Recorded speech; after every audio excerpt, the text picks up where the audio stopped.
مسلم league نون PMLN۔ جیسا کہ آپ جانتے ہیں کہ آج کل عمران خان کے بہت سے ایسے الزامات ہیں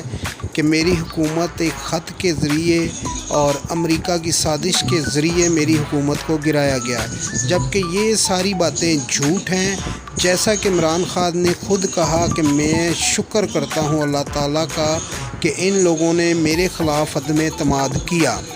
جیسا کہ آپ سب لوگ جانتے ہیں کہ پوری عوام، پورا ملک اس کی مہنگائی سے، نااہلیوں سے، جس چیز کا یہ عمران خان نوٹس لیتا تھا، اس نوٹس کے ذریعے یہ حالت ہوتی تھی کہ چیزیں مزید مہنگی ہو جاتی تھی۔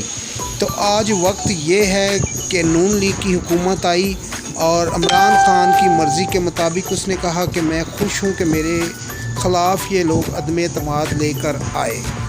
اور اب جب حکومت آ چکی ہے تو اس حکومت کو گرانے کے لیے، الیکشن کروانے کے لیے ہر طرح کے ہتھ کنڈے استعمال کیے جا رہے ہیں۔ نون لیگ کی حکومت گرانے کے لیے عمران خان کو ملک اور قوم اور اس عوام کی طرف سے مشورہ ہے کہ یہ سال ڈیڑھ سال وہ ویٹ کرے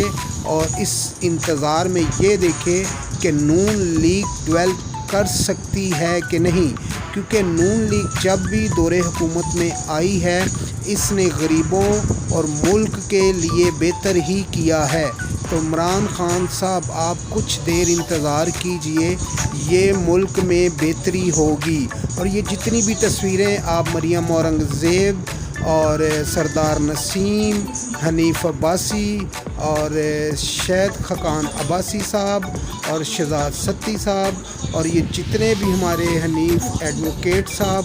راجہ حنیف ایڈوکیٹ صاحب اور شہید خاقان عباسی صاحب، یہ آپ دیکھ سکتے ہیں کہ جگہ جگہ پر بہت سے ایسے احتجاج ہوئے، تو تب جا کر یہ حکومت بدلی گئی اور یہ نون لیگ کی حکومت آئی۔ اور اب آپ کو عوام نے 3.5 سال عمران خان صاحب دیکھا ہے اور آپ سپریم کورٹ کی اجازت سے گئے ہیں، لہٰذا بہتر یہ ہے کہ آپ